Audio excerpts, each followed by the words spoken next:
Hello and welcome to the Film Pulse Podcast. This is episode number 188. My name's Adam Patterson. Joining me today, as always, Kevin Rakestraw. How you doing? Pretty good. This week on the show, we'll be starting things off with a new segment, Movie News, where we round up some notable bits of newsy goodness throughout the week. Then we'll be reviewing two horror films, Tales of Halloween and Bone Tomahawk. Bone Tomahawk. Perhaps maybe the best title so far this year. I think so. I definitely think it's the best title this year so far. Of course, we'll also be going over some of what we're watching, movie predictions, new on video on demand, Blu-ray releases, all of that fun stuff. Before we jump into the news this week, if you're listening to the audio version of this, you may be wondering, why is the show coming out late this week? Well, we're trying a new format for the video version of the show. Since viewers like shorter form videos, what we're doing is releasing each segment separately on our YouTube channel. So every day a new segment's going to come out. And then on Friday, we're going to have the full version of the show released. And along with that, we're going to be putting it out on iTunes and SoundCloud and all of the other audio formats. So that's how we're going to try to do it from now on. If you are one of our patrons on Patreon, we appreciate that, by the way, at the $3 per month level on our Patreon, you get everything early. So you'll get everything at the beginning of the week. The full video show and the full audio show, you'll get at the beginning of the week if you're at the $3 per month level. If you are interested in supporting what we do, you can check out our Patreon at patreon.com/filmpulse if you want to get the show early. If not, that's fine. That's cool too. It's still going to be free. It's still going to be up every week. It'll just be better if you help. So let's jump into some movie news, shall we? Before we do that, real quickly, I wanted to thank our latest Patreon, Crystal Marcano. Thank you so much for subscribing. Let's kick things off with some Star Wars stuff. So, the Star Wars trailer came out, the new one. I take it you didn't... Did you watch this? No. I don't watch no trailers. I know. But I am excited, I gotta say. So, I was going to not watch the trailer, but I couldn't help myself. I ended up watching it multiple times, and I loved it. It gave me chills. I am so excited for this. And what they did this week, and I'm sure all of you are fully aware of this, they put the tickets on sale with the trailer. So the tickets went on sale, and then a little bit later, the trailer dropped during Monday Night Football. As soon as the tickets went on sale, basically the whole internet crashed. I don't know. I tried to get tickets from every ticketing website known to man, and all of them were down. Fandango, movie tickets, they were all down. For hours, they were down. So, I did get tickets, actually. I got 2 sets of tickets for 2 different theaters. How'd you finagle that? So, what I did first was I went to the actual website of one of the theaters around here. Mm-hmm. And bought tickets direct from their website. That's and then, that was a smart idea. However, the tickets that I got were for 3D, but just regular screen 3D. Oh boy. And for Star Wars, my first experience with Star Wars, the new one, I want that to be the best possible. So I ended up waiting till the next day and checking online, and I was able to get tickets for the IMAX in Times Square. So the cool thing about New York is here in the city, they're doing screenings every half hour around the clock. So you can get, they have screenings for like 1:30 in the morning, 2:30 in the morning. Yeah.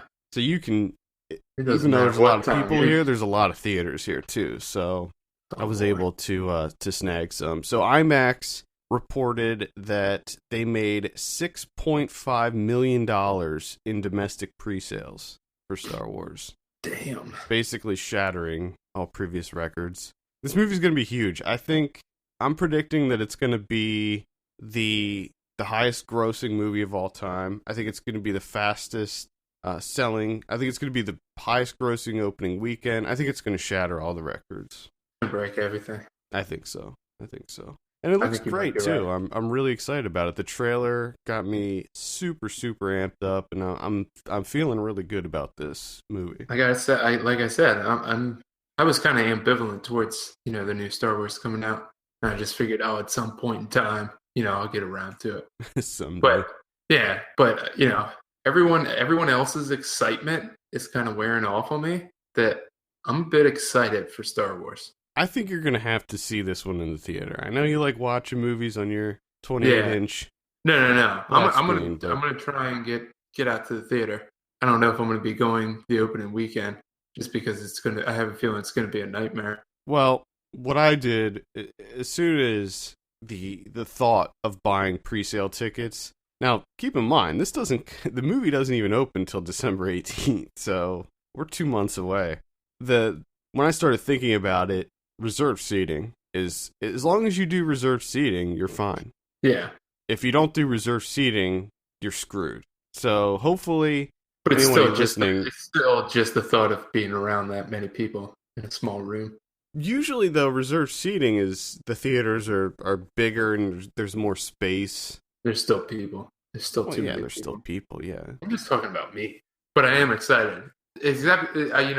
Even to the point where I'm finding it hard to not watch the trailer. Well, that's kind of where I was, because I'm a pretty big Star Wars fanboy, and I was like, I'm not gonna watch it. I don't want anything to be. I don't want anything. I don't want to know anything. I don't want to know anything. But I couldn't help myself. As soon as it came out on Monday, I was watching it over and over. And the cool thing about how they're cutting the trailers is that they show you enough to get you even more excited, but they really give nothing away. We still have no idea what the movie's really about. I hope it's more space politics. That'd be cool. Metachlorians right? And all that. Didn't everyone love the space politics? Oh yeah, that's what made the prequels amazing, was the nonstop space politics. There's nothing better than made up politics in space. I mean, genius idea. I agree. That's what people have been clamoring for all these years. Yeah. Moving on. The 21st was Back to the Future Day. Have you read about any of the Stop this shit. Stop it. This is the dumbest thing I've ever seen in my life. Really? Yeah. It was bad enough when we were celebrating, this is the 27th anniversary of this movie coming out. Now it's like, this is the day in that movie. Yeah, great. Let's just actually live. Oh my God. Maybe if you actually saw the movie, you'd have a greater appreciation for it. Maybe. I don't know. I thought it was cool. I thought it was cool just to go over some of the things that various companies did. I mean, it's all just a marketing and promotion thing, right? Yeah. Pepsi came out. Pepsi came out with their Pepsi Perfect from Back to the Future 2, which was this kind of, basically it's just regular Pepsi, but it comes in a cool looking bottle. And they did an extremely limited run. I think it was 6,500 units or something. Immediately sold out. And then everybody got pissed because they made so few of these things and demand was so high that they instantly sold out of them on Amazon. So they announced this week that they are making another batch of them to be sold later on. Nike came out with the self-lacing shoes from Back to the Future 2, which was really cool. I don't know if you saw the video of Michael J. Fox showing them off, but they're legitimately self-lacing shoes that actually work. Those are going to be they're going to be, I don't know how many they said that they were making. I don't think they said how many they were making, but they're all going to be sold at auction for the Michael J. Fox Foundation in sometime next year. Yeah, sometime next year they're going to be doing that. So that's actually really cool. They did make a prototype pair, I think back in 2011 or 2012, and they were the same design, but they weren't actually self-lacing. These new ones are. So that's pretty cool. Lexus showed off more of its hoverboard stuff, even though there haven't been any real updates on that hoverboard thing, but I guess they took this as an opportunity to show that off, that they actually made a hoverboard, a real working hoverboard. Oh Still boy. not quite the same as in the movie, but it looks like they're getting close. The USA Today that came out on the 21st looked like the USA Today that was in Back to the Future 2. Had the same logo and everything, which I thought that was really cool. I think it's really cool that companies do that, you know. I think it was Warner Brothers came out with the trailer for Jaws 19, which is featured in Back to the Future 2. And that was kind of funny. Yeah, bunch of stuff. I thought it was cool. As a big fan of the Back to the Future movies, I thought it was fun. Just a little bit of fun, Kevin. God, way to rain on everybody's parade. I had to watch them. Yeah, you are. I thought marketing bullshit. I thought for sure you'd watch. It's just a celebration of a fun movie franchise that everybody likes. No, it's just to get you to spend money on things. I didn't spend any money on things, and I had a good time. Saying other people.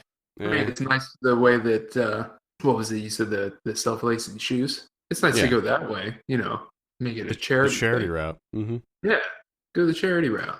New trailers this week. We have Pride and Prejudice and Zombies. Oh, what do you think about this? I guess that could be a fun time. I tried to read the book. I had the book, and the problem that I had with the book is that it was too much like Pride and Prejudice. It's basically, I mean, Jane Austen is credited as one of the authors of the book. So basically, Seth Grahame-Smith took the actual book of Pride and Prejudice and just kind of injected the zombies into it and changed things around a little bit, obviously. But the way that it's written is still in that kind of Victorian, classical, annoying style. Not a fan of the Jane Austen. No. Absolutely not. I do not like Jane Austen. So I had issues with getting through the actual book. The movie, I don't know if they're going to go that route because the trailer, it's weird. The trailer's got this really weird tone to it where you don't know if they're playing it straight or if they're having fun with it. It looks, in the trailer, it looks like they're playing it straight, which is fine, but if you play it straight, like, you got to really commit to that. Yeah. And, you know, I was thinking about some of these newer indie period pieces that look really good, like Jane Eyre. And I was thinking, man, if you're gonna do it, if you made it look like that, that'd be pretty cool. Just have some zombies show up here and there. Yeah. So I honestly don't know what to think about this one. Jane Got a Gun, the first trailer for that came out. That's the Western with Natalie Portman. The Western resurgence continues. Oh, going strong on them Westerns. This one had a very troubled time. It lost several of the actors. It lost, I think, at least one director. Just a really tough time getting this one out there, but it's finally ready. It doesn't look that good to me. The trailer was, I don't know. Not sure about this one at all. New trailer for Joy came out, the David O. Russell film with a whole lot of people, Robert De Niro and Jennifer Lawrence. I think it looks interesting. I think it looks pretty good. We also have the full-length trailer for the Netflix series Jessica Jones, the new Marvel series. I'm pretty excited for this one. Apparently, it's got an even darker tone than the Daredevil series, and I like the Daredevil series quite a bit. This one stars Kristen Ritter as Jessica Jones, and I love the Daredevil series on Netflix, so I'm very amped up for this one. Sounds interesting. Yeah, I think it's going to be good. So check that one out. Moving on, Edgar Wright. Got some Edgar Wright news. You're a fan of Edgar Wright. I'm a fan of Edgar Wright. Let's talk about some Edgar Wright. What do we got? John Hamm joins Edgar Wright's Baby Driver. Okay. So he's got his next movie is called Baby Driver. It's about a young man who is kind of coerced into joining a crime family and becomes a getaway driver. Oh boy! During a heist, and I think that John Hamm is going to be the one of the bad guys, one of the villains. Oh boy, that's probably not going to end well. No. Sounds like a bit of a crime comedy. I'm sure that it'll be good because it's Edgar Wright. The other news is that Johnny Depp is set to star in his upcoming film, Fortunately the Milk, which is an adaptation of the Neil Gaiman children's book. Okay. And that's interesting. Yeah, and Brett McKenzie from Flight of the Conchords is adapting the book. Oh, the screen. yeah. Yes. Yeah, so I guess it's going to be kind of a live-action animation hybrid, but this one's a long way off. They just put together the pitch material or sent it out this week. So okay.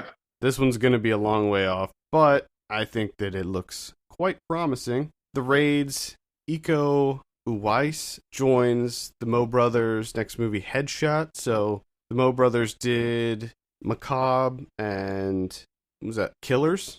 Yeah. Killers was their latest one.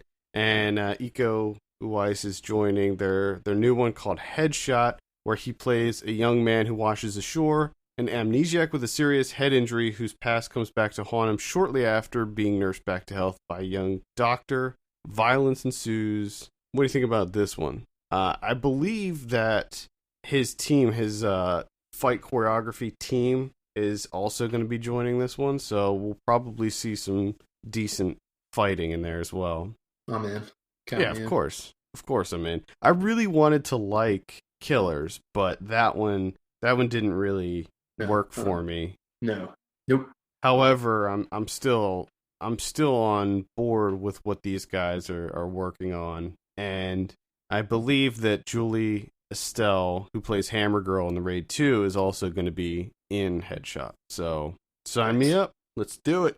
Let's do it. As long as it's not taking away from the Raid 3. As long as he's not, because we need him available for the Raid 3, because they need to make that right now. Yes. Also, as a side note, the Raid remake just lost its director, Patrick Hughes, the guy who did maybe one or two of the Expendables movies. Oh no! He backed out. He backed out, and then Screen Gems, who was, I think, distributor / co-production company on it, also backed out. Good. So everyone back out to the point that it's not made. Yeah. Let's not do that. Yeah. It's a terrible idea. I completely agree. That actually, we'll use that to transition into our next segment, which is viewer comments. We just got this one in, actually. Is Sanchez commented on this article on our website, and he says, well said, I really hope this doesn't get made. Don't whitewash this franchise like it's been done countless times before. I'm sick of it. If you can't watch it in Indonesian or the English dub, then don't watch the movie. Don't ruin a classic with an American version. I know this is going to be poorly made.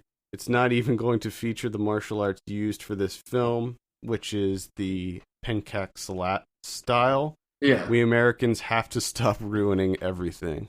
Correct. Yes, I agree. I agree. I Why? completely agree.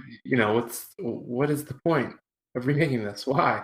With this one, yeah, I don't see the point in remaking this. I think that there are some English remakes of movies that do work. The Let the Right One In, for instance. I thought the American remake of that was maybe even better than the original.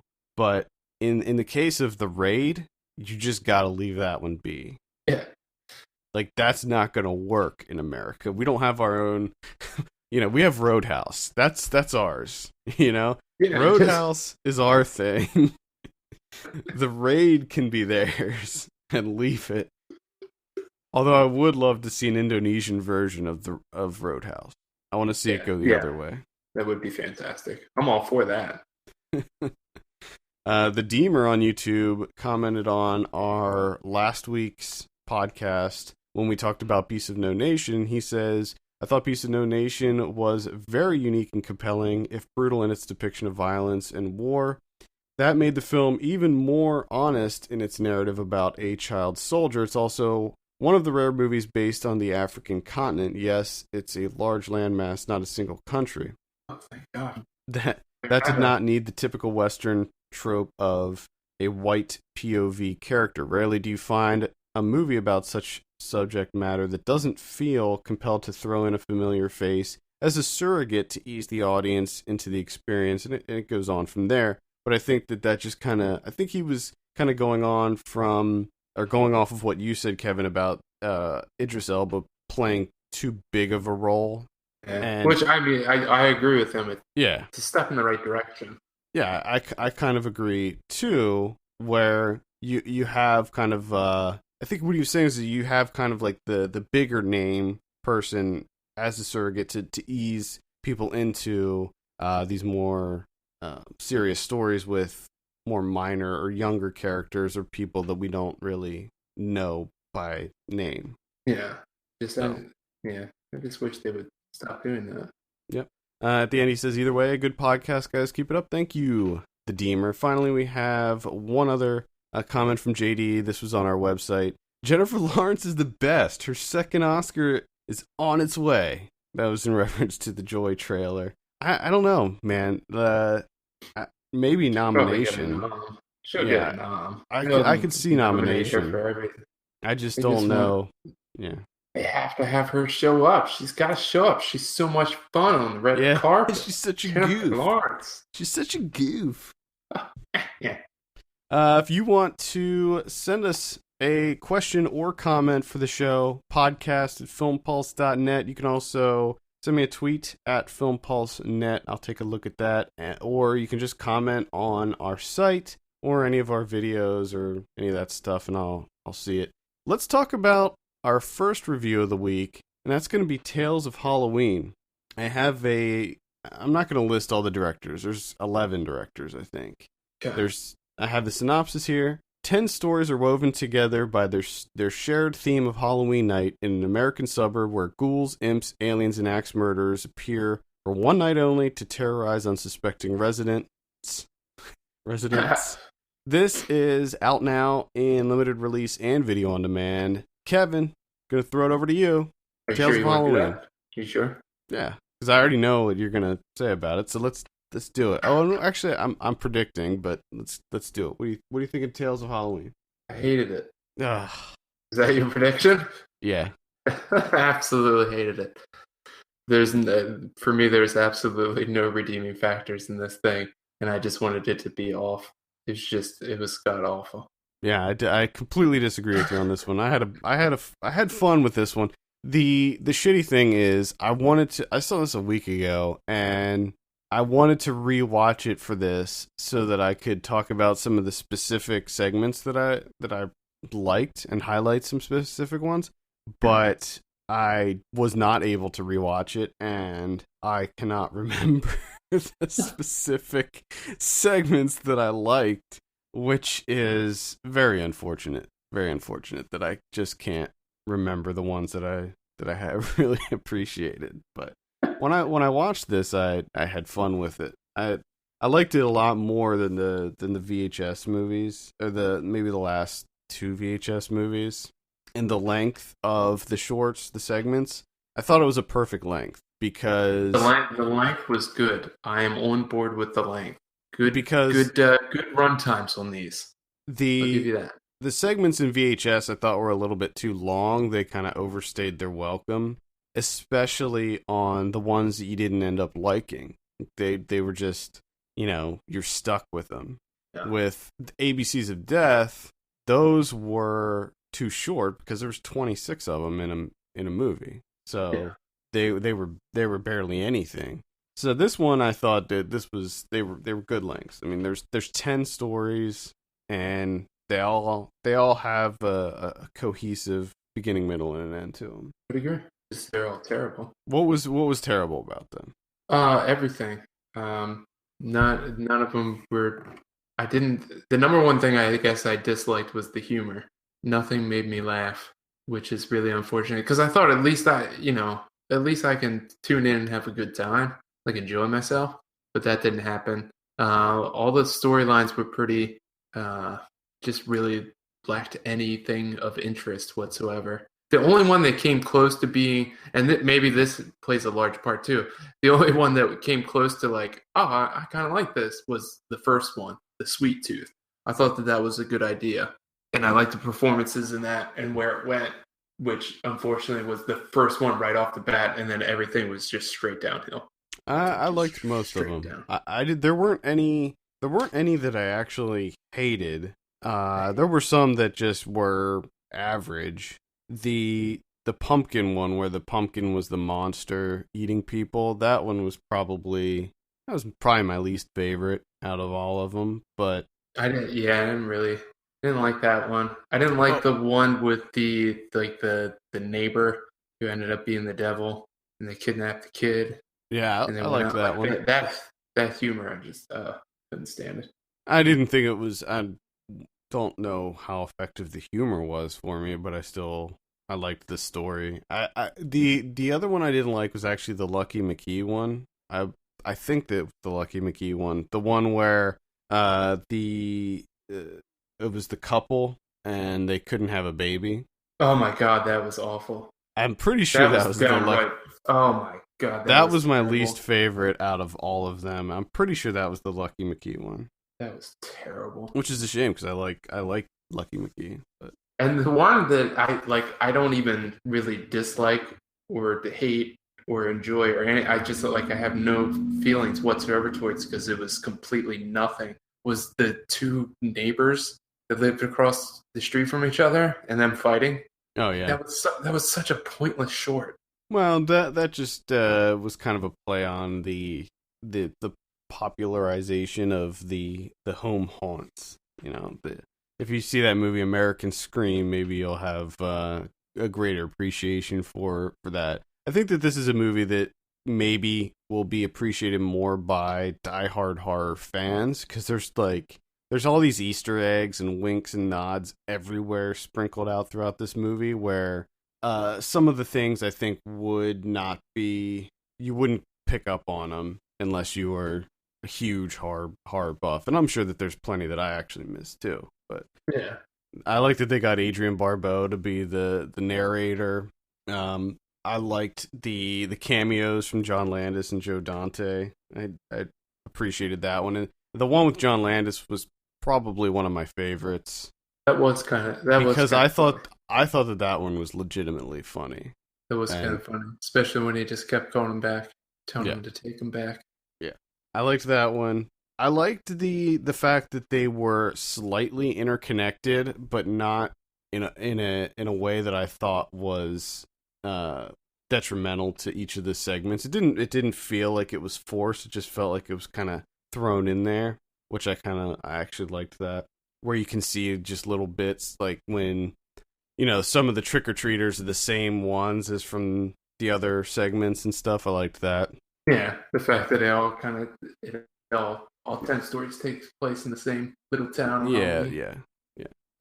I liked that. But yeah, I had fun with this. I think, I don't know, I think that overall I would say Trick or Treat is probably still one of the best Halloween anthology movies, or just one of the best movies that takes place on Halloween. But yeah, you probably won't. Actually, I think you'll like Trick or Treat more than this. Trick or Treat's only like 4 or 5 segments, but I think it's a little bit more cohesive than this one.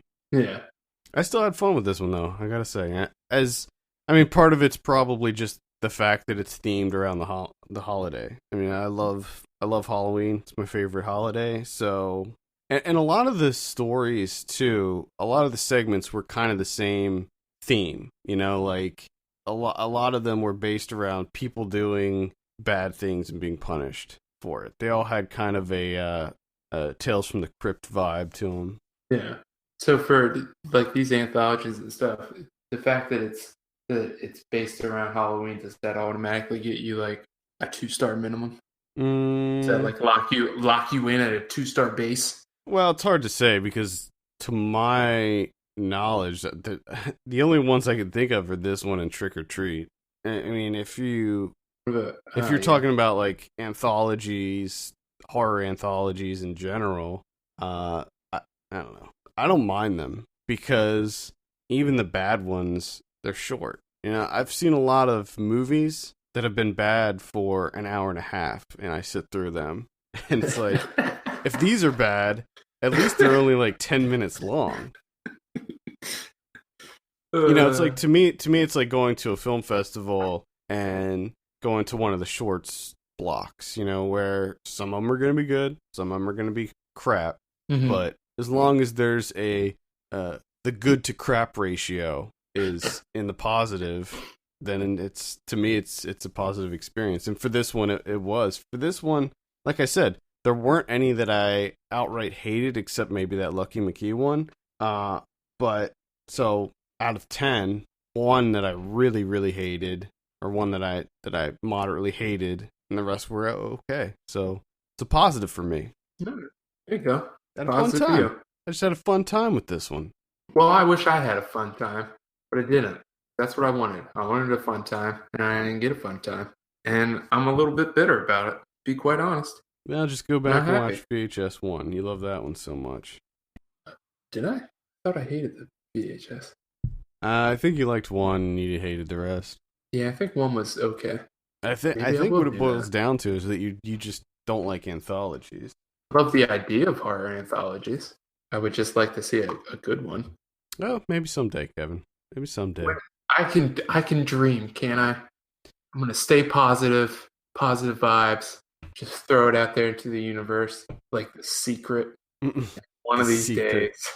Secret. Oh my god, that's a Secret reference. Is that still around, I wonder? I don't know. Probably. Well, I'm doing it. I'm doing it for horror anthologies, so it's still around over here. I guess we'll see what happens. All right, what are you going to give Tales of Halloween out of 10? 1.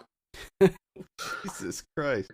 I think that this is probably the furthest off we've ever been. I'm going to give it a 6.5. Wow. Yeah, I had fun with this one. But I mean, this has been going on for how many years though between us? You're really into horror. Yeah, I'm always going to be soft on horror, sure. Exactly. I think that plays a huge role. Yeah. Tales of Halloween. I still think it's a fun watch. Check it out now. It's on VOD and playing in select cities. All right, next movie, Bone Tomahawk. This is directed by S. Craig Zoller. I have a synopsis here. 4 men set out in the Wild West to rescue a group of captives from cannibalistic cave dwellers. This is also playing now in select cities and on VOD. It stars Patrick Wilson, Kurt Russell. Sean Young is in this, but I don't even remember seeing her. She was with the mayor. She showed up just for like a little bit. Okay, yeah. Also have Matthew Fox in there, and David Arquette, Sid Haig, and Richard Jenkins. I will start this one off. I kind of loved Bone Tomahawk. Tomahawk. Man, this one it starts out as a pretty typical Western. Looks great. Sounds great. It's a slow burn movie. It takes a while. It takes its time, but I liked that a lot. I loved the dialogue in this movie. I loved the characters. I thought Richard Jenkins was awesome. Richard Jenkins, MVP. He was he was almost unrecognizable in his role because he didn't really sound like Richard Jenkins, but because he had that beard too, so he didn't really look like Richard Jenkins either. He was just absolutely hilarious. Yeah, he was great. I was surprised at how funny this was. There was a lot of comedy injected into this. Yes, and that was a surprise to me, and not just kind of silly things that happened on the visual side, but a lot of the dialogue was very snappy and very clever and very funny. There was sort of a dry humor to a lot of the dialogue, which I appreciated very much. Yes, it definitely helped with the slow burn aspect of it, because it takes its time. Oh yeah. But see, I didn't mind it either because because they were good characters. Yeah, it was a good plot. It's a simple plot like most westerns. It's just about 4 guys that are going to rescue 2 people that get kidnapped after Indians or Native Americans raid their little town, their sleepy little town. Yeah. And the journey was a fun one. So yeah. even though most of the movie is just them traveling, because it takes, I think they said it takes 2 days or 3 days. There's a 5-day ride, and they were planning on getting there in 2 or 3 days. So, but some things go wrong. Yeah. So a lot of it is them just trying to get to this camp and try to rescue. Yeah, that's the bulk of the movie right there. Yeah. But I'll tell you one thing: when you finally get to the action, it is the level of violence and gore in this. It goes from 1 to 100. I mean, there's like relatively no violence, and then you go up to holy crap! Did they just do that to that guy? Levels of violence. Yeah, it's shocking. It's definitely shocking, and I gotta say, like, I'm almost certain that I jumped every single time a gun was fired. Yeah. Yeah, there's lots of jump scares, especially because this tribe they're going up against I'm pretty sure their default mode of transportation is sprinting. All they do is sprint. They just sprint everywhere they go. So they'll be walking. It's a silent sprinting. Yeah, they'll just be walking, down a trail, and these natives just pop out of everywhere after them, and yeah, it's fun. It's a fun movie. It's and let's take care of this question real quick. It's called Bone Tomahawk. So right away I'm thinking, well, number one, this is a badass title. This is a great title for a movie. I love this. But then curiosity got me a little bit, and I was like, I wonder if there's actually going to be Bone Tomahawks in here. And guess what? There's Bone Tomahawks. Yeah, and they're pretty intense. The Bone Tomahawks are pretty intense. There's a couple of them, and they're used. Yeah. And wow. And one is used. Yep. Oh. Yep. Lord have mercy. Yeah. It gets I'll tell you, disgusting. People that can't handle gore are gonna have a tough time with this one, because even I was squirming at what happens in this movie. I couldn't watch a lot of that at the end there. It's really, really brutal, and it looks very real, and it sounds like the sounds that occur. You're just like, oh my god, because the sound in this movie is very crisp and clear.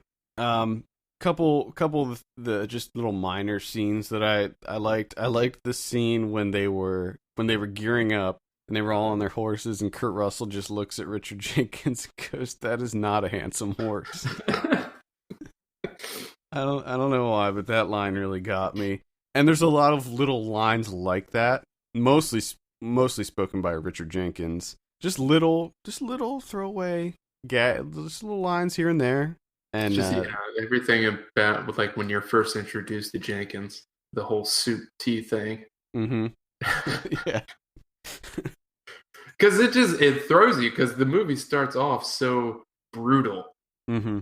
And then they kind of segue into that, and you're just like, okay, what am I watching here?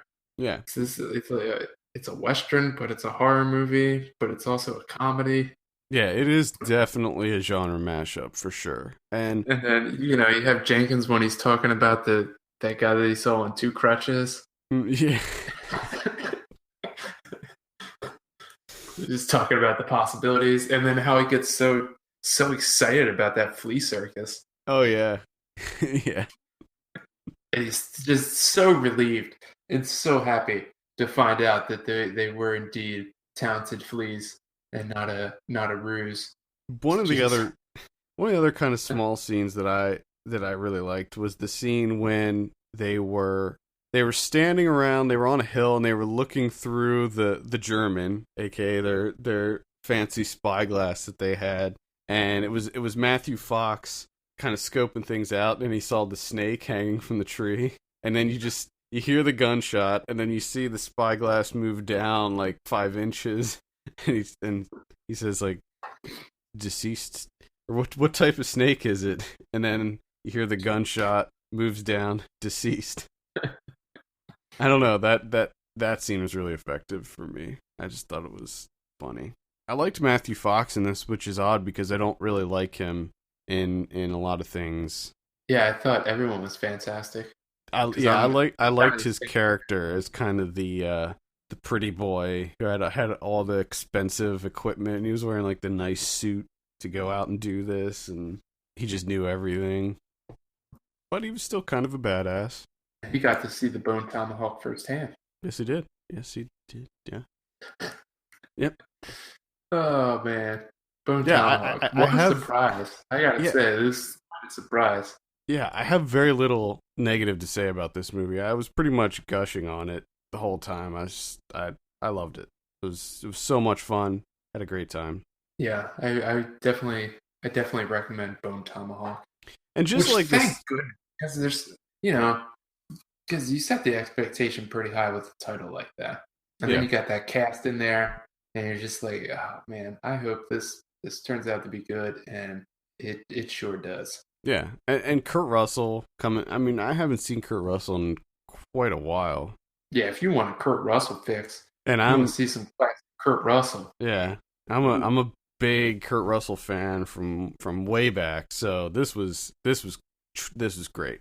It's great to have him back in this type of role where he's kind of a badass. He's kind of a badass. But I also like going back to the just the kind of slow burn quality of this. I like that because they took the time to really flesh out these characters, and we got to know their personalities.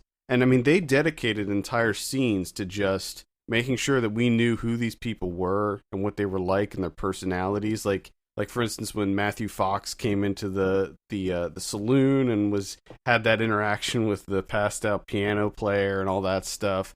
Like, that was stuff that didn't have to be in the movie. It helped provided good background. Yeah, it helped us understand who that character was and a little bit more about the town. And I thought that was great. It was just a nice touch to add that level of detail to the movie overall and to all these characters. So yeah, Bone Tomahawk comes highly recommended from me. I had a great time with it, and it's just and it's got a great poster too. I don't know if you saw that poster. Poster's badass, and I'm sitting here looking at IMDb wondering why the hell they went with that one. Yeah, I don't know. That's the generic, badass poster. Kurt Russell looks kind of crestfallen in that one. Yeah, he does. So looking down at the poor guy, it's like, oh, geez, what we get ourselves into? Yeah, I know you guys. I know what's gonna happen to you guys, and it ain't pretty. All right, let's go ahead and give some scores to Bone Tomahawk. I'm gonna give this one an 8 out of 10. I had a feeling that's where you're going to go with it, and I think I might be right there with you. I think I'm gonna have to go an 8. There you have it. Double 8s on Bone Tomahawk. Check it out. It's absolutely worth a look.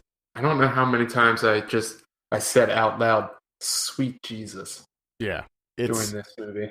It's intense. It gets really intense, and the way it's shot too. The way that the action plays out. There's a little bit of a skirmish that occurs between Richard Jenkins and Kurt Russell and two of the natives, and just that kind of little skirmish that happens. It's very fast, and it's just really kinetic, and it almost reminded me of, I don't know, I guess kind of Tarantino-esque, especially the scene early on when Kurt Russell, and this is not a spoiler, this happens at the very beginning, but he shoots David Arquette in the leg, and just how that kind of plays out, how it's like really fast. It feels like a Tarantino movie, which is kind of unfortunate because this comes out the same year as The Hateful Eight, which also stars Kurt Russell. And I'm pretty sure that this is going to instantly get forgotten as soon as The Hateful Eight comes out. Yeah, unfortunately.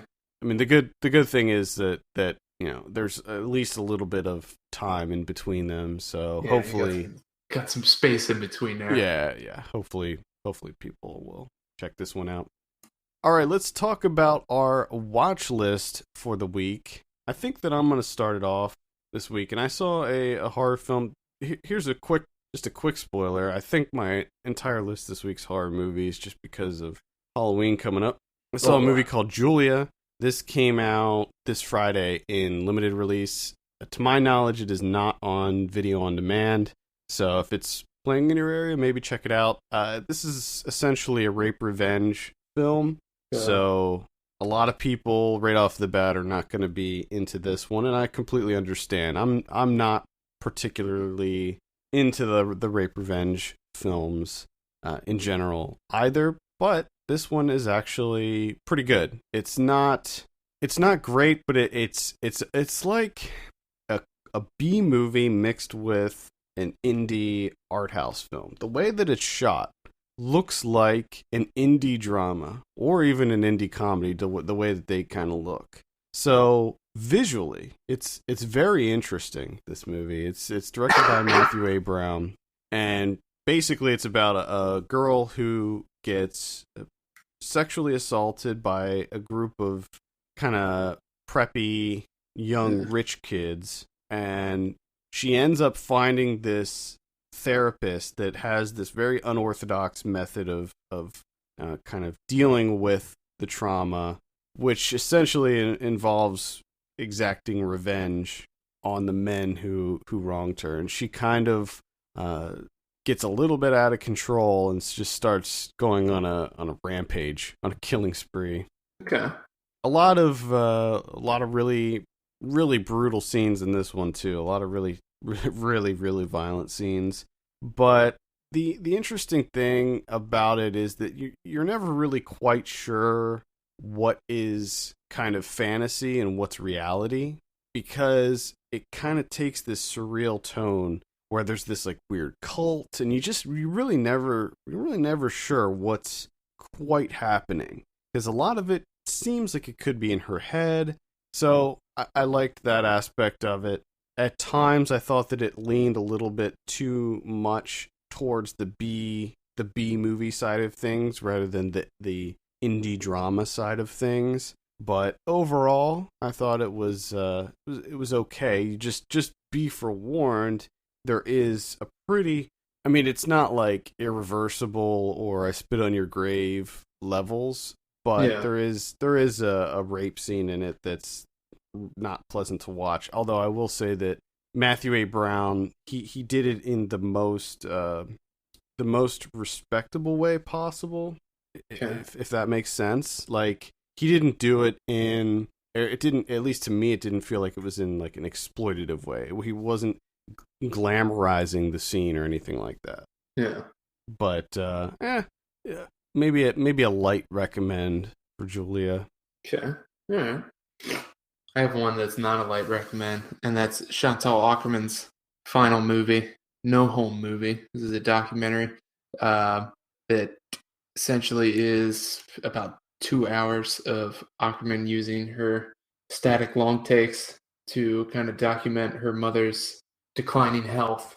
And there's just, it hurts to say this, but there's nothing here, really. I mean, there's a couple of scenes here and there where it's Chantal, having a conversation with her mom, and it's interesting because it gives you a little bit of insight. But outside of that, a lot of it is just her mom shuffling about the house, coming into the frame, leaving the frame, walking through the room and into the hall, walking through this room into another room. And that's about it. There's just not a lot to say, unfortunately. So essentially it is a home movie. Yeah, kind of. The title says it's No Home Movie. No Home Movie. But it sounds like a home movie. It's pretty much a home movie. And I guess the only thing I can think of with the No Home Movie aspect of it is one of the things that you do kind of bear witness to is how often Chantal is out and about, like in New York and in Paris, and she's never really home to be there with her mother because she's busy with all these other things in her schedule. So I guess that's part of it. But it's just like, as a documentary film, there's nothing here. There's nothing of interest. There's nothing to remark on. It's just this series of images. How'd you see this one? So I saw this on the festival scope. Okay. I saw a film from 1982, Lucio Fulci's The New York Ripper. This is quite an infamous movie due to its sexual violence that's in this movie. I will say that there's no raping involved in this movie, but it's still just as disturbing the way that a lot of these women get killed in this movie. So the reason I watched this is I'm actually bringing back the Grindhouse Weekly feature. I know that that's been about time. I know that it's been dormant for about a year, but I'm bringing it back. I have the write up completely done for this one, so that'll be up early this week probably. Now I'm actually not too familiar with Fulci's filmography. I haven't seen a lot of his movies, but this one it's interesting because it's kind of a mashup of Italian giallo. So you have a lot of the framing and a lot of the shots look like a giallo. A lot of the scenes are completely drenched in color. You know, there'll be a scene where everything's red and everything's blue, which you know, of course, I love giallo films, so I was into that. But the other side of things is it takes place in New York, so you have this kind of gritty early '80s New York City vibe. You know, something like Taxi Driver or an Abel Ferrara film like The Driller Killer, Ms. 45. So you have that vibe too, mixed in with the giallo. So I was definitely into the aesthetic of this movie. Yeah. The level of violence probably could have done without. Now I did see the uncut version of this, which is out on Blu-ray right now, and the one scene I'm just gonna tell you what it is because I feel like maybe people should know this going into it. There's a scene where the killer is cutting up a woman with a razor blade, and there's a super close up of him slicing down her breast, and he splits her nipple in half, like, down the middle. And it is a super close up scene. And even though you know it's not real, it is still really, I mean, it makes you squirm. At least it made me squirm. But I still had a pretty good time with this movie despite that. And yeah, I'd say check it out. It's still, I believe that the uncut version is still not available in the UK. This came out after the whole video nasties thing, but censorship was still an issue over in the UK. They started censoring VHS releases, and this movie, they didn't release it in theaters. They outright said, nah, this is not coming out in theaters. But it did come out on VHS, and they heavily censored it for the VHS release. So you may be able to find like a uncut Blu-ray nowadays, but either way, New York Ripper, check it out. Sounds like something. That sounds like something. Yeah. I have another American indie. I don't know if you've taken notice that I've watched a number of American indies. Yeah, and you've been last couple of weeks. I've been impressed. You've been cranking out some features left and right. Left and right. Yeah, I'm kind of worried about when that's going to start to die down. But like as of right now, it's been working out well for me. You know, things are actually coming into my head, but that's not going to last forever. So enjoy it while it lasts, or not enjoy it. I don't know. However you look at it. Yeah, if you're into American indies, check out the two features that Kevin's doing right now. You have your unsung indies, and your for future reference. Which doesn't, for future reference, isn't always American indies, but right, yeah, a large portion of them are American indies because for some reason they're not getting distribution, which is I find odd, considering the quality of a lot of these that I'm seeing compared to what the quality of what is being released. There's a disconnect. I don't know what's going on. What's happening? I don't know. I agree. I think there is a disconnect, and I think that's why we need to keep plugging away at getting some of these out there. Got to talk about them. This one is Her Wilderness. This is from Frank Mosley, I'm not sure, who you might know more so as an actor, which is essentially how I knew about him. He was in Upstream Color, he was in Sabbatical, he had a small role, Ain't Them Body Saints, he was in there. And this is his second film. And this is extremely minimal, very minimalist. There's barely a narrative thread in there. I mean, The one that is there is just it's faint as can be. And again, it's one of those things where it's just a lot of these have been very impressionistic, but I mean, this one is even less so. Like, it's not even impressions. It's just, I mean, it is faint, and essentially, you're put in the driver's seat of trying, make something out of this. He doesn't really meet you halfway. He maybe meets you like, maybe a quarter of the way, and I'm being generous there. Meditative mood piece, and again, and I'm seeing a lot of this with these American indies, is there's nothing to really compare it to, which is the most exciting thing for me, because that's what I want when I'm watching movies. I want something, new, something different. Mm-hmm. And while they might not work 100%, like this one doesn't work 100%, I like the style that he's doing here, and I'm excited for the future of it to see what he does and, refine it a little bit more. But it's something different, which is always going to be huge for me.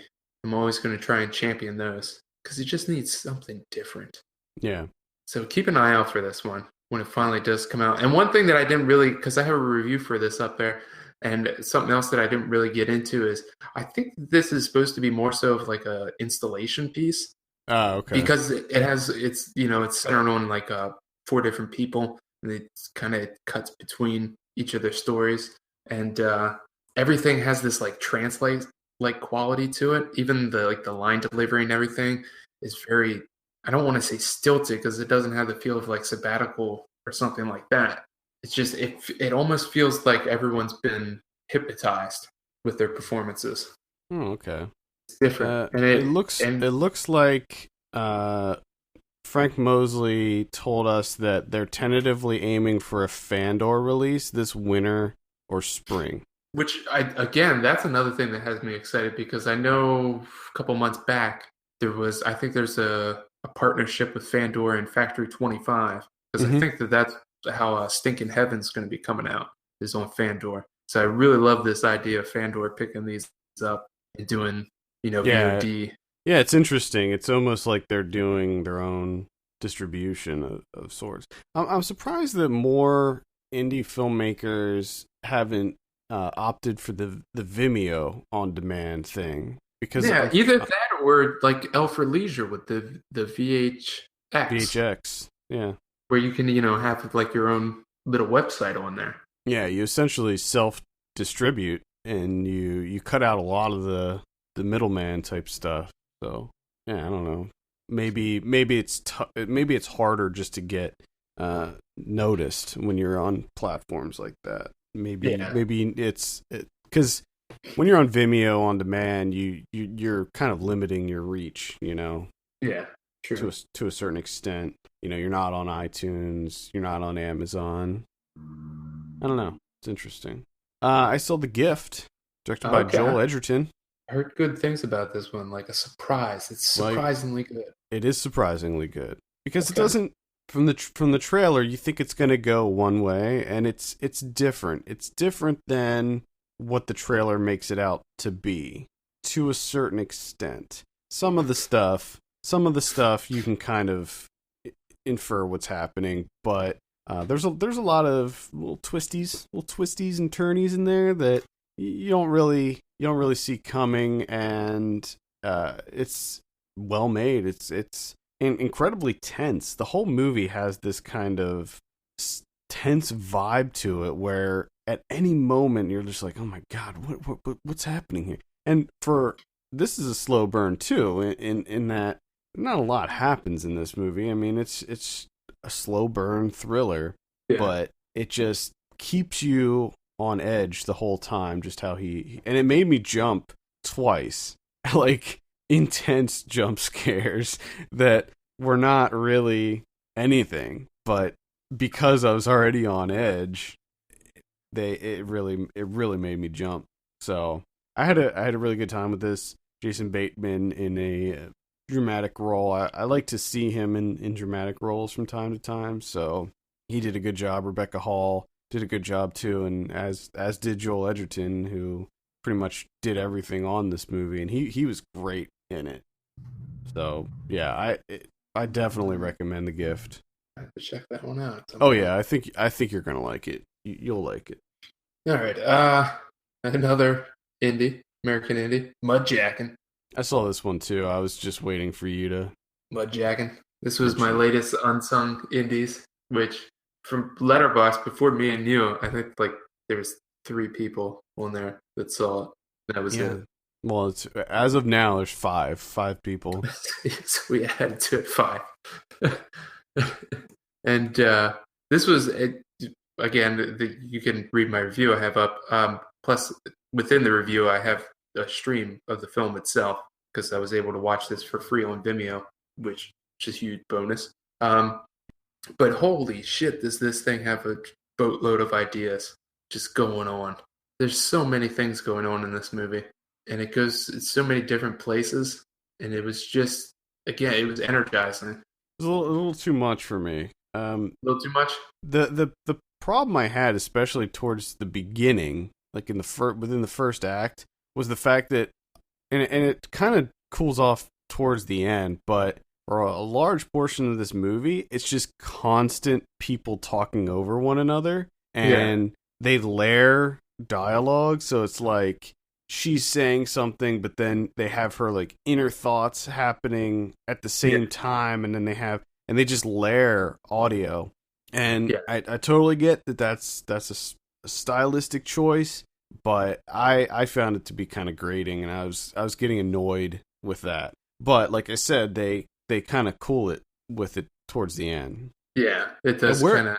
And also, where this movie goes, I did not see that coming either. I didn't either, and it just throws you in. Like, I was so confused at the very beginning because I thought that I screwed up and started like in the middle or something, because I mean, the introduction to these people is just boom, raid. Yeah. And you're just like, okay, you have no idea like who the central characters are. You have no idea what this movie's about. And then, a little bit after that, then they kind of run through a pretty exhaustive history of this brother and sister, and which I liked. It's just so, and then halfway through it turns into, well, maybe not even halfway through, but then it turns into this like murder mystery, and it's just like, what are we doing? Yeah, there's a lot going on in this movie, and then it gets even crazier. And see, it started losing me. The movie started losing me, and then he got when he got swept up with the whole neo-Nazi group. That's when it reeled me back in, because it got so funny at that point. His reaction too, just when he first walks in, and he's like, What's going on with the swastikas? And she's like, oh, it's just something we're trying. I fully bought in. I got my ticket punched when he's going through like his idea of what happened, like of this murder mystery that he completely fabricates from his mind. And as he's running through it, they do like that fake trailer for the movie of what his idea is, and I just could not stop laughing. For like, why is he in a little rowboat with a cop that capsizes? Yeah, I don't understand that. And then there's a head explosion that just goes on for so long, with you can just see the blood flying out of the face. You could tell that they were so happy with the way that came out that they just allotted it extra screen time. Yeah, I had a lot of fun. Yeah, it probably could use some more focus, but I don't know, for a debut, to see everything that's in here, and then everything that they do have, the fact that the director, Christopher Good, writer, director, he did all the cinematography for it, and there's a shit ton of camera movements going on in here. God. And the fact that he does all the editing, which to me, the editing was just unbelievable. To have all these things going on and to be able to cut it, and for it to not be just a completely incoherent mess, was just extremely impressive. It was teetering on the line for me of incoherent mess, but it didn't fully go over. It had kind of an Edgar Wright vibe to it, to me, the way that just how kinetic everything was, and a lot of the camera movements and stuff felt like there was some Edgar Wright influence in there. I could see that. But I had fun with it. I thought it made me laugh quite a bit, and just going back, it again, I can't stress enough how much shit is in this movie. I mean, it is just there's so many little plot threads that are that are happening concurrently. And then the way that it ends, which just kind of throws everything into disarray. Yeah. And like, when he's talking to the FBI guy and he just hands him that note that says that he's stuck in a movie. Yeah. And the guy just walks away. And then when he decides he wants to try and get out of this, and I love the fact that they introduce the neo-Nazis and they do it in like a Terrence Malick way. The skinhead walking through the tall grass with his arms out. I loved it. And the voiceover of him talking so about funny. And then he's trying to get out of doing this movie because he's a bumbling guy, and they decided, oh, well, we'll make it a horror comedy because this guy's perfect. And he decides that he's just going to be absolutely terrible, and then they'll fire him from the production. They have to. So he does like the worst. He's just absolutely terrible, and it's hilarious. And they just think it's the best thing they've ever seen. I thought it was the best thing I've ever seen. I loved it. It was so funny. Yeah, I just can't wait to see more. Yeah, this one's definitely worth checking out, and like Kevin said, it's available for free on Vimeo, so you can watch the whole thing. It's only, and that's another thing. It's only like an hour and 25 minutes long. Like they jam pack so much into so little. It's ridiculous. Yeah, check it out. That's Mud Jackin. Jackin Mud. Yeah, definitely recommend that one. The only other one that I'll mention this week is one called Venus Flytrap. This is from 1987. This is it's been a long time, really long time, but this is a shot-on-video movie. Okay. So it's got that amazing VHS quality to it. Nice. Because it's shot on video. And, man, I can't even remember the last time I saw a movie that was shot on video, but it probably since shooting on video was like actually a thing. But the whole time I was watching this, I was like, man, this feels like a parody. It feels like a modern movie that's meant to look like an old VHS movie. Yeah. But it's not. It's real. It felt like something that you would see on like Tim and Eric do, or I don't know, like Harmony Korine or something. But I can't even describe this movie. So it's about a group of punk rock guys. It's two guys and a girl, and they rob a record store. And while they're robbing a record store, they end up meeting these two rich yuppies, and they find out that these two rich yuppies are having a party in their nice house, their mansion, and they go crash the party. And so it's kind of your classic punks versus yuppies story, and things don't work out the way that these punks expected. There's something waiting for them at this party, and I had a blast with this movie. It's I will say, like a lot of 80s movies, it's very homophobic. Like they say there's a lot of slurs being used, but that was kind of commonplace back then. So if you're okay with hearing some of that and just kind of chalking that up to the time period, it's ridiculous. Oh my god, it is so ridiculous. What is this called? It's called Venus Flytrap. Yeah. And I recommend it just because it's insane. It's not overly violent or overly sexual or anything like that. I mean, there is violence and nudity, but well, you know what? I'm gonna kind of give it away because it's worth. Well, all right, I won't. This I saw on the exploitation.tv streaming service that Vinegar Syndrome put out. So I don't know if there's any other way to see this one, but if you can, check it out. Venus Flytrap is the name. Oh my. I got two real quick to run through. They're both horror movies. I was able to squeeze some in. One, and this will surprise you, found footage horror movie. The Taking of Deborah Logan from 2014. Yeah, I saw this one. Did you see this? Mm-hmm. I did not know that this was found footage. It was just one of those random picks on Netflix, and then as soon as it started, I was like, oh, shit. Did you pick it because of the cover? I picked mostly because of the cover, and it was the only modern horror film that I looked at on Netflix that didn't have a 1-star rating. And I Yeah. thought, and it was at like 2.5, and I was like, I think that's as high as I'm going to get. So I just had to set, because it was, it was after like 20 minutes of searching through Netflix. Yeah. And I wanted something modern. And gotta say, I mean, it's not that great, but I have to say that it was pretty surprising. I didn't find it 100% terribly stupid like I usually do with found footage movies. There were some things that I could have done without. One of the interesting things that I did like is how some of the people actually made good decisions. Like when shit started hitting the fan and her staff kind of upped their price. And then even when it got worse, the other guy was like, I don't care how much money, I'm leaving. And he just leaves and you never see him again. Yeah. I thought, yeah, that guy's smart. Good work. But it was an odd thing of how they try and connected the Alzheimer's to it didn't really quite work. But I had to say that it was unsettling. There was some disturbing imagery and kept me on edge for a little bit. So I'd say it's a light recommend. Yeah.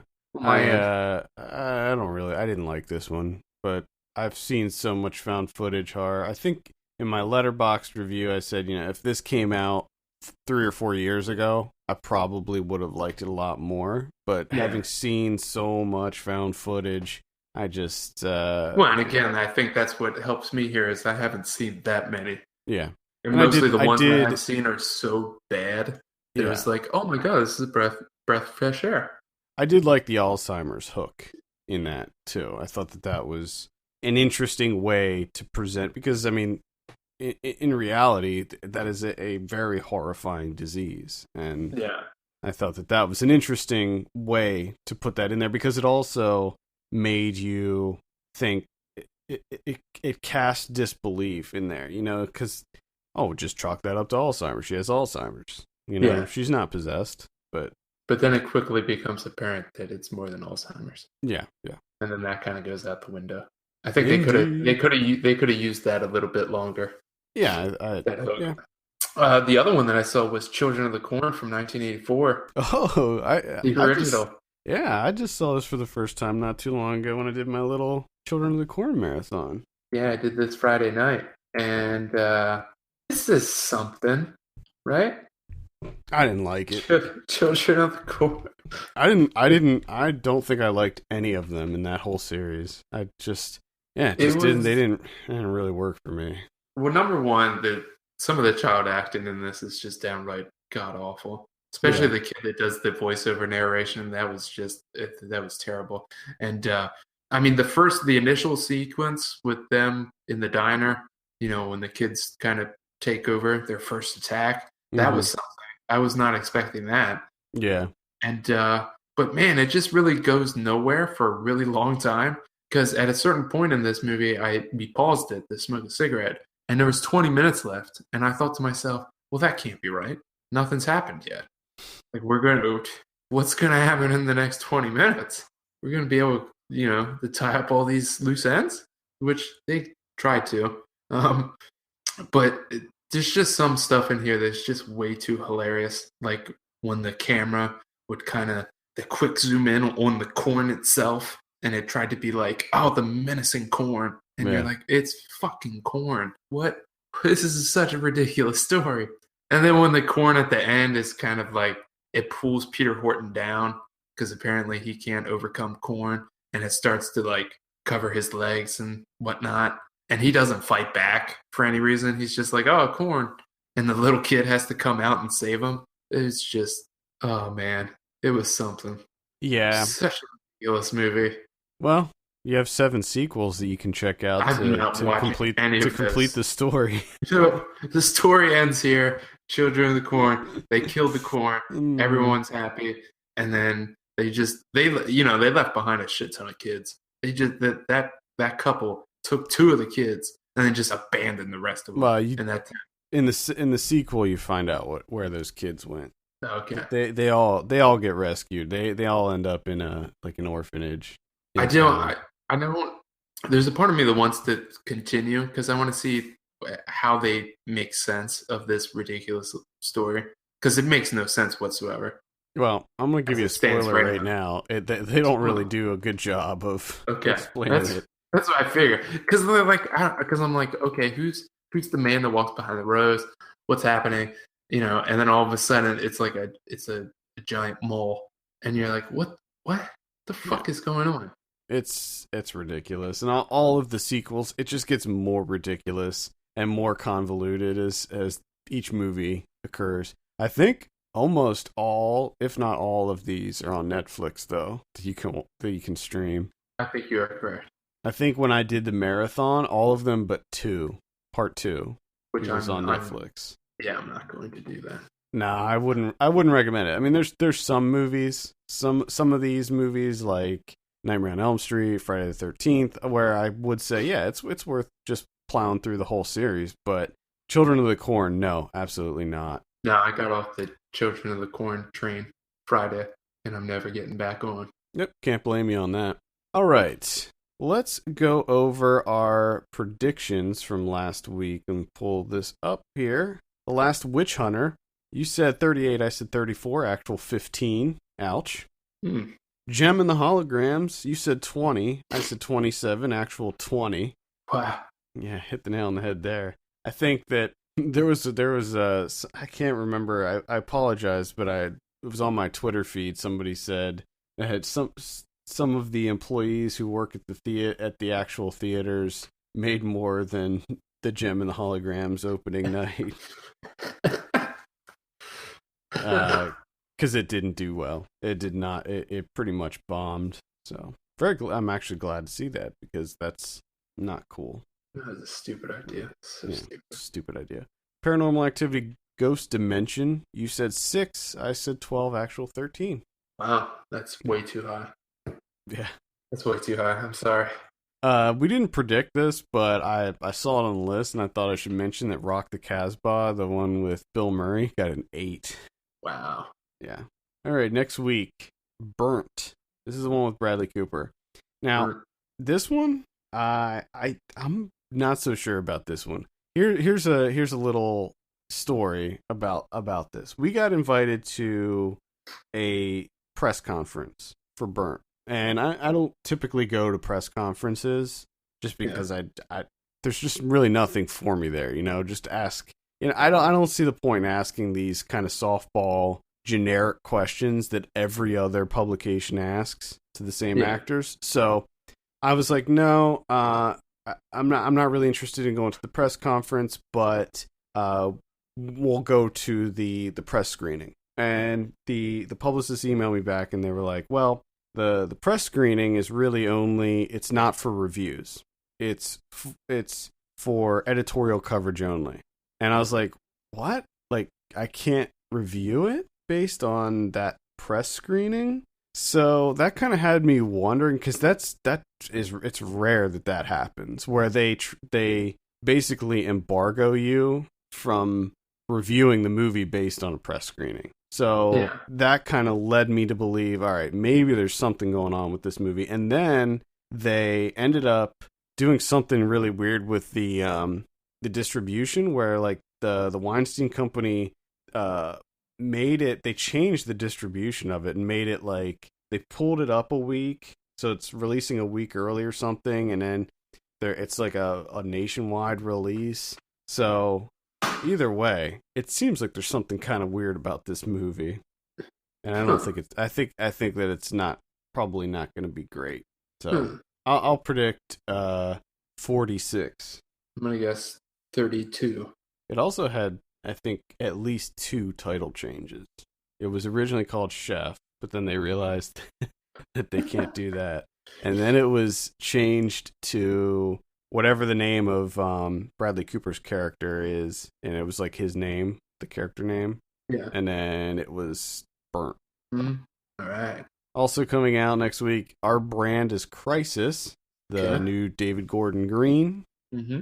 What are you thinking on this one? 52. All right. I have very little desire to see this one. No desire, actually. So I'm 100% with you. It just doesn't look appealing to me. It just kind of looks boring. I don't know. It's not my thing. I like David Gordon Green, but it seems like Yeah, it's funny. I always remember that interview that we first saw on the George Washington Criterion DVD, where I think it was a Charlie Rose interview, and he asked him, what's next? What do you want to do? And David Gordon Green was like, well, I kind of want to do everything. I want to do comedies, I want to do like big dramas, I want to do science fiction, and that's kind of what he's doing. I mean, he's all over the place, this guy. Yeah.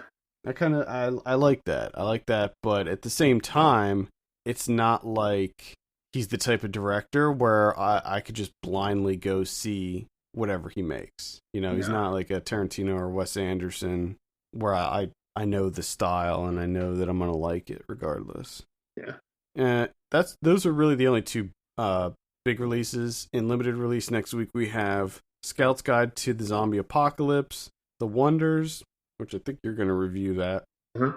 The Armor of Light, that's a documentary about the pastor who comes out against guns, who comes out for gun control and like the problems that causes him.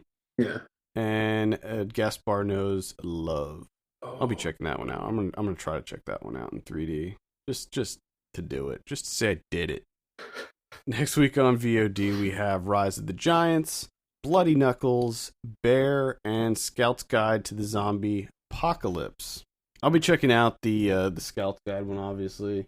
Not holding my breath on it. I like Ty Sheridan, so that'll be cool.